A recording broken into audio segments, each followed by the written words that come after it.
Picture this. You set your alarm for 3 in the morning, you pack your bags the night before. You get to the airport a full 5 hours before your flight because you heard the lines have been insane. You drag everything through the parking garage, you get to the terminal, and the security line is going out the front door of the building and wrapping around the side. And you think, I gave myself 5 hours, I am going to be fine. So you get in line, and you watch it barely move. 2 hours pass, 3 hours pass, and you miss your flight anyway. You did everything right.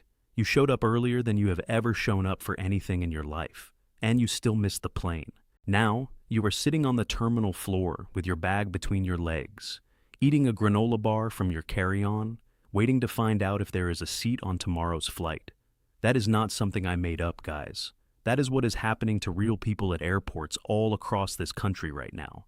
And I want to tell you exactly why, because most of the coverage of this story is not explaining what is actually going on. The reason for all of this chaos traces back to one single thing. TSA agents are walking off the job in massive numbers because the government stopped paying them. That is the whole explanation. The people whose job is to decide who boards a commercial flight and who does not. The people responsible for catching threats before they reach the gate. Those people are working without a paycheck. And as a result, hundreds of them are deciding they are completely done. We saw a version of this play out before. During the longest government shutdown on record last year, things got rough at airports and it got attention for a while. But here is what is different now, guys. This is the second time this has happened inside of a 6-month window. The first time you could almost write off as a fluke. The second time tells you something completely different. And right now, TSA workers are sitting at about a month without receiving a single paycheck. What happens when the people who have no savings stop getting paid for a month? You are watching the answer play out in real time. Here is something that does not get talked about enough when this topic comes up, guys. Most Americans are operating their finances with almost zero room for error. The paycheck-to-paycheck situation is not some small percentage of the population. That is how the majority of American workers are living day to day. And the people staffing TSA checkpoints across the country are largely in that exact same position. When the check stops coming, the math stops working almost immediately. You cannot cover rent from a bank account that was already close to zero before any of this started. What that financial reality produces is two separate problems happening at the same time. The first is formal resignations. Hundreds of TSA workers have made the decision that they cannot afford to keep driving to a job that is not paying them, and they are walking away. The second group is not formally quitting, but they are not showing up reliably either. Some are calling in sick. Some are showing up late because they cannot justify spending money on gas for a job that gives them nothing back. When you take away someone's paycheck and they are already running on empty, the act of going to work becomes a financial equation that increasingly does not add up. Over 60,000 TSA workers did not receive a paycheck in the most recent pay period, guys. And this is not the first missed check. Any savings these workers had, any small cushion they had built up before the shutdown started, is completely gone by now. If you had 3 months of expenses saved up going into this, that money is done. If you manage to save 6 months of expenses, which is genuinely impressive at any income level, even that is running out for workers who have been dealing with this for this long. These people are tapped out, and the airport system is showing you exactly what happens when essential workers reach that point. It is not abstract anymore. You can see it in every terminal in the country. Let me walk you through the actual data on this because the numbers are pretty alarming. According to the Department of Homeland Security, 366 TSA officers have recently resigned outright. That is formal paperwork filed, people who are actually gone. And that number does not include all the workers who are still technically on the books, but are not showing up on a consistent basis. And when you look at the absence data, it gets even more striking. Just on a single Sunday and Monday, absences at TSA checkpoints spiked over 50% in Houston and more than 30% above normal in New Orleans and Atlanta. Now, here's the thing that puts those numbers in perspective. When everything is running normally and workers are getting paid, the call and sick rate for TSA is under 2%.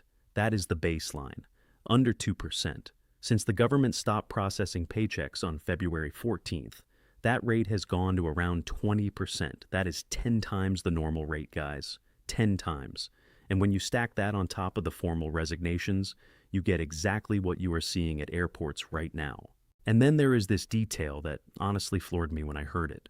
Some airports have now set up food donation stations specifically for TSA workers, grocery gift cards, gas cards, food boxes, and there are TSA agents, people who are employed full-time by the federal government, standing in their own line to pick up those donations. These are not people without jobs. These are not people who got laid off. They have jobs. They show up to work. And they are standing in a line to receive donated groceries because the government they work for has not cut them a paycheck in over a month.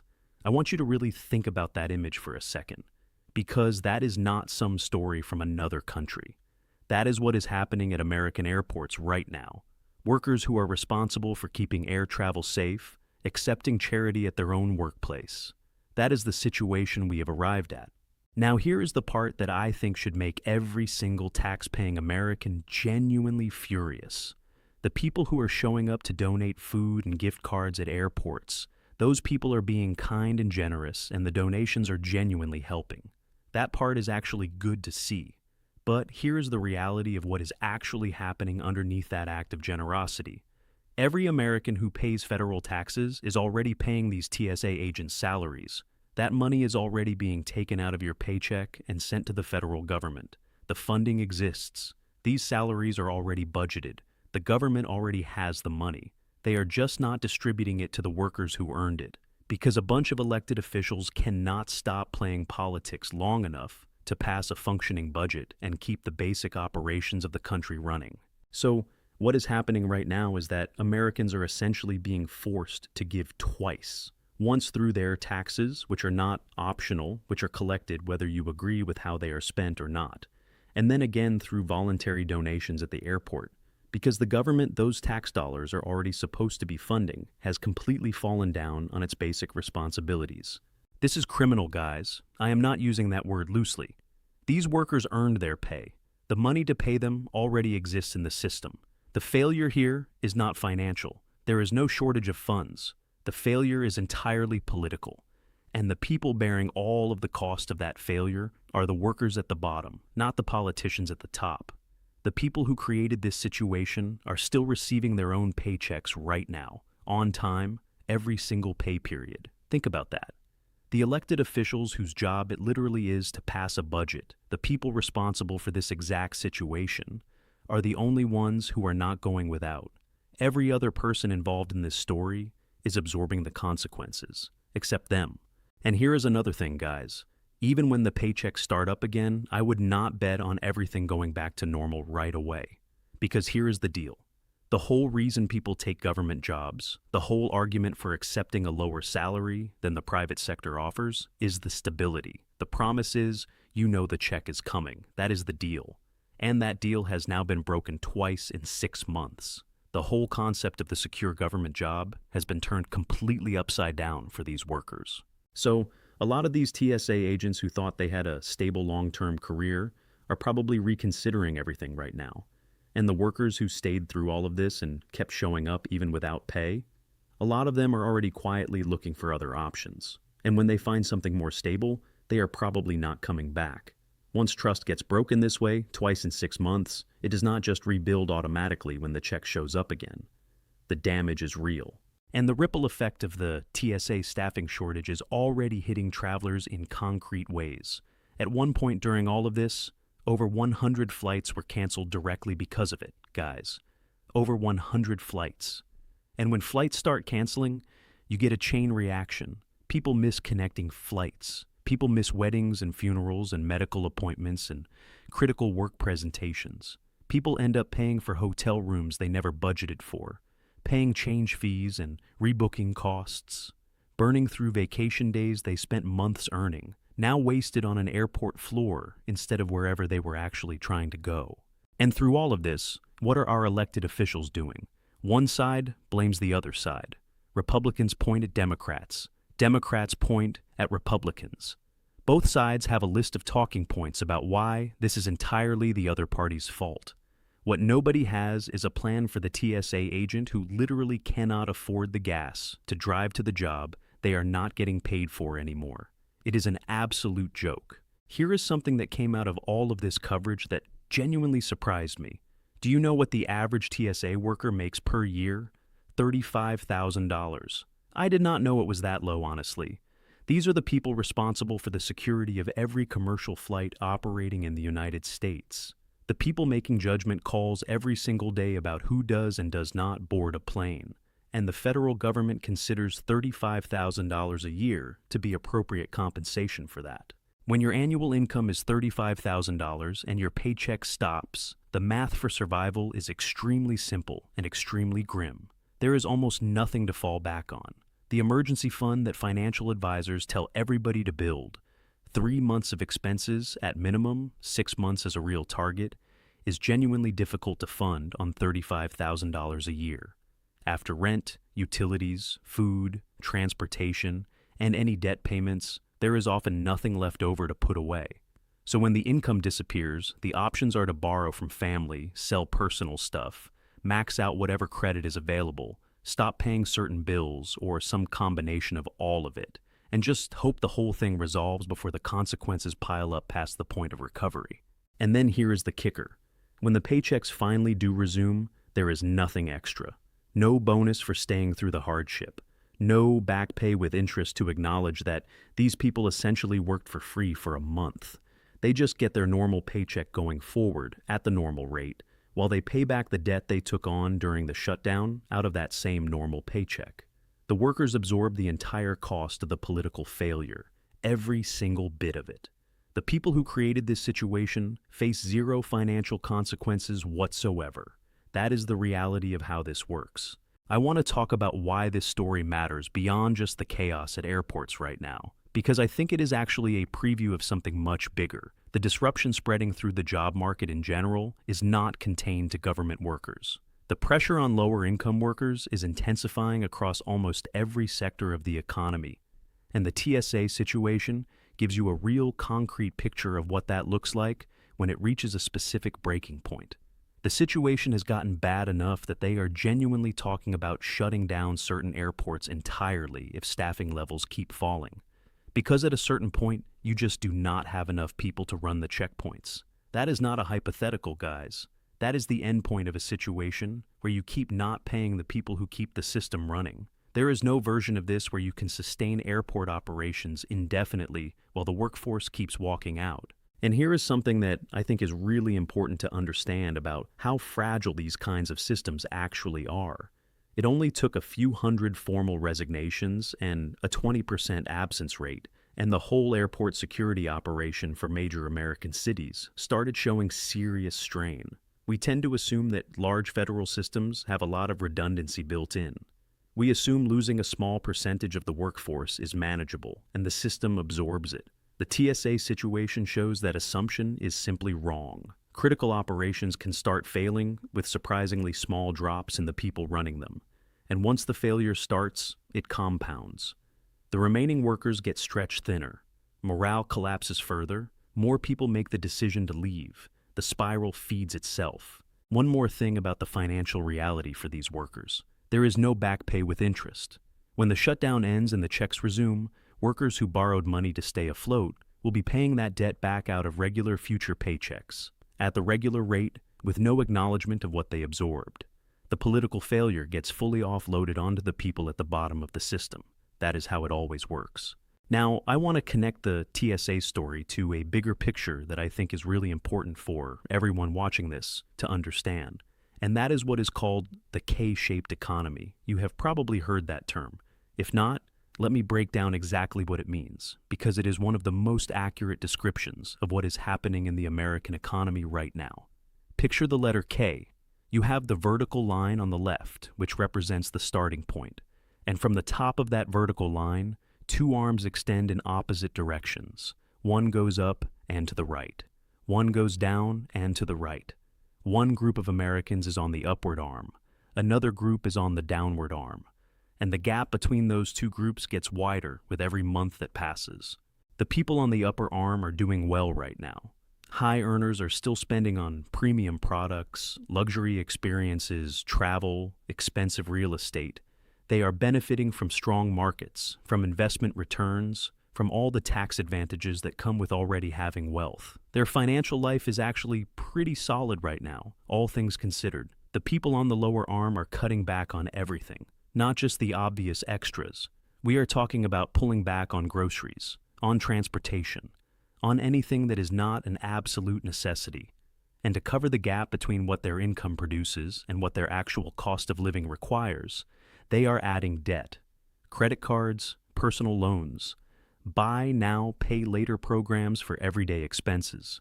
The lower line is heading down and the debt load is heading up. And those two things reinforce each other in a way that gets harder to reverse the longer it continues. And the wage situation is making the K-shape more severe. Lower income wage growth has slowed down significantly. Higher income wages are still growing at a decent rate. The gap between those two tracks is the widest it has been going back to at least 2015, guys. If you are on the lower end of the income scale, you are falling further behind relative to the top earners than at any point in roughly the past decade. And for workers between 22 and 27 years old, you are catching it from both ends at once. The unemployment rate is the highest among that age group compared to any other. And for the ones who do have jobs, the wages are the lowest of any age cohort, higher odds of being unemployed, lower pay when you are employed. That is a really difficult position to be starting your financial life from. And if you look at the job creation data broken down by sector right now, the picture is not encouraging. The industries still showing positive employment growth are healthcare, social assistance, leisure and hospitality, other services, and construction. That is the list of sectors going in the right direction. And then you have a much longer list of sectors that are losing jobs or sitting flat. Retail, private education, mining, wholesale, finance, information, professional and business services, manufacturing, transportation, government. The sectors shedding jobs outnumber the ones creating them by a pretty significant margin, guys. And even the sectors that have been holding up, the ones lower income workers have been able to count on for steady employment, those are starting to show cracks. Healthcare hiring has been decelerating. Leisure and hospitality, which came back hard after the pandemic years, is losing steam. Even in the fields that were considered reliable, things are getting less certain, and the most recent unemployment data is showing that even those stronger sectors are now starting to fall behind on new job creation. The personal debt picture reflects exactly what all of this economic pressure would produce. U.S. credit card debt just hit $1.28 trillion. That is the accumulated weight of millions of Americans spending more than they earn every month, because their income does not cover what it costs to actually live. And the default rate on that debt is rising. People are not just carrying more debt, they are falling behind on it. And that pattern is not limited to credit cards. It extends to auto loans, personal loans, and every other form of consumer borrowing. People keep pointing to relatively low unemployment numbers and a strong stock market as evidence that the economy is fine. And those metrics are technically accurate for the top of the income distribution. But for the people living on the lower arm of the K-shaped economy, those numbers describe a reality they are not experiencing. The two groups are living in genuinely different economic environments right now, and the gap between them is not closing. It is widening. Now, here is something I also want to cover because it connects directly to everything we have been talking about. And that is Meta's announcement about cutting approximately 20% of its entire workforce. If those numbers hold, guys, this would be the largest single workforce reduction in Meta's history going back to 2022. To put that in context, back in 2022, Meta laid off about 11,000 workers, which was 13% of its workforce at the time. That was the largest layoff in the company's history at that point. And then just a few months after that, they came back and cut another 10,000 jobs on top of it. So in a relatively short window, they eliminated 21,000 positions. As of the end of last year, Meta had about 79,000 total employees. So a 20% reduction from that number means somewhere around 15,000 to 16,000 people losing their jobs in a single wave. That is enormous, guys. That would be one of the largest single employment contractions in the tech sector in recent memory. And the stated reason is the same thing you keep hearing everywhere across the industry. Use AI to replace human workers as quickly as possible and cut the cost of operations. I am not going to go through the whole list of problems with that approach right now. But for the 15,000 or 16,000 people who are going to be out of work because of it, the corporate justification is not particularly relevant to their situation. What is relevant to them is that they now need to find income in a job market that is already producing fewer new openings than it is losing jobs across most sectors. And this is why the narrative that only lower-income workers are being squeezed does not hold up anymore. White-collar workers across technology, finance, media, and professional services have been hit hard by layoff waves over the past 2 years. The pressure has moved up the income ladder significantly. High earners are still doing better than most, but the security that used to come with a white-collar job at a major tech company, that has been eroding pretty visibly. This is why I keep coming back to the same message, guys. Everybody needs to be ready for this. Everybody needs to have some kind of preparation in place for a prolonged period of reduced income, a slowdown in business, some kind of interruption to their primary source of money. Not because the worst-case scenario is guaranteed to happen to everyone, but because the probability of some version of that happening in the near term is high enough that going through life without any plan for it is a serious, unnecessary risk. And I am not talking about this from the outside. I have been in what I would honestly call YouTube jail for the past few months. My views on this channel have been cut in half, and I get paid based on those views, so my income has taken a real hit. But the reason I can still be here making these videos, still talking to you every day about what is happening in the economy, is that I put myself in a position ahead of time where a major income drop does not immediately become a crisis. I built the cushion. I reduced the fixed costs. I put in the work to practice what I talk about on this channel, because if you are sitting here talking every single day about how unstable this economy is and how people need to be prepared, you better be prepared yourself. The TSA workers standing in food donation lines at their own workplace are not an anomaly. They are a preview. They are showing you exactly what it looks like when the paycheck-to-paycheck reality collides with any kind of interruption in income. 1 month without a check and everything falls apart. Build the emergency fund. Cut the fixed costs wherever you can. Create multiple income streams if that is something you are able to do. Get yourself to the point where one bad thing happening does not immediately turn into a full crisis. I genuinely hope those TSA workers start getting paid again very soon, guys. And I hope all of us take this as the warning sign it is. If this video gave you something useful, make sure you subscribe so you catch the next one. And check out the video on the screen right now. I will see you in the next one.